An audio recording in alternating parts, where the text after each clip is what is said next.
अनिल जी, दो स्टॉक्स है cash market के जिनमें खरीदारी करने की सलाह। दो स्टॉक कैश मार्केट खरीदारी की राय बताएं सर। पहला अनिल जी, जो आज का पहला स्टॉक है, स्टॉक का नाम है एवीटी नेचुरल प्रोडक्ट्स, जो एवीटी एनपीएल के नाम से ट्रेड होता है। 113 के लेवल पे अभी स्टॉक ट्रेड कर रहा है। ये कंपनी प्लांट बेस्ड एक्सट्रैक्ट्स बनाती है और उसके अलावा फूड, बेवरेज और एनिमल न्यूट्रिशन और न्यूट्रास्यूटिकल इंडस्ट्रीज के लिए नेचुरल इंग्रेडिएंट सॉल्यूशंस प्रोवाइड करती है। कंपनी के जो मेन प्रोडक्ट्स है, वैल्यू एडेड टीज है, फिर आपके मैरीगोल्ड एक्सट्रैक्ट्स है जो आई केयर या फूड कलरिंग में काम आते हैं। बाकी ये company seriously global nutrition market को फोकस कर रही है और कई सारी ग्लोबल जो फीड एडिटिव कंपनीज है उनके साथ पार्टनरशिप करी है। सॉलिड फंडामेंटल्स है, operating profit margin 18%, return on equity 20%, return on capital employed 26%। Valuation के लिहाज से भी सस्ता स्टॉक है और सितंबर तिमाही भी बहुत ही दमदार थी। 25 करोड़ का पैट था जो पिछले साल सितंबर तिमाही में सिर्फ 14 करोड़ का पैट था। प्रोमोटर्स की भी अच्छी खासी 75% की हिस्सेदारी है।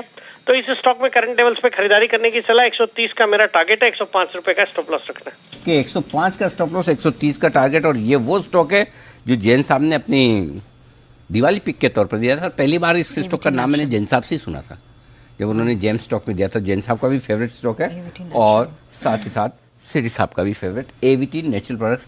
क्या करते हैं ये, क्या बनाते हैं आपने, कौन से नेचुरल प्रोडक्ट बनाते हैं सिटी साहब? अनिल जी, ये मतलब मेरीगोल्ड एक्सट्रैक्ट्स है। अब वो आई केयर या फूड कलरिंग में काम आते हैं। फिर वैल्यू एडेड चाय टी बनाती है और बाकी कई सारे प्लांट बेस्ड एक्सट्रैक्ट्स और बनाती है। सिटी साहब के वास्ते सिटी साहब बताएं सर दूसरी पिक। बिल्कुल अनिल जी, आज का जो दूसरा स्टॉक है एक छोटी साइज की इंफ्रास्ट्रक्चर कंपनी है। इंफ्रास्ट्रक्चर सेक्टर पे मैं बुलिश रहा हूं और मैंने कई बार पिछले कुछ दिनों में आईटीडी सीमेंटेशन का जिक्र किया और स्टॉक ने बहुत ही दमदार प्रदर्शन किया है। तो ये स्टॉक जो है आज जो लेने की सलाह है, उस स्टॉक का नाम है अशोका बिल्डकॉन, जो अभी 81 के लेवल्स पे ट्रेड करता है। भारत के एक लीडिंग इंफ्रास्ट्रक्चर और कंस्ट्रक्शन कंपनी है जो कि मेनली ईपीसी और बीओटी बेसिस पे काम करती है। फिर इसके अलावा रेडीमिक्स कंक्रीट भी कंपनी उस सेगमेंट में भी प्रेजेंट है। बाकी इंफ्रास्ट्रक्चर से रिलेटेड जितने काम होते हैं, रोड्स है, बिल्डिंग्स है, रेलवेज है, फिर power EPC projects, even city gas distribution projects भी ये कंपनी करती है। जबरदस्त ऑर्डर बुक है करीबन 12,500 करोड़ की।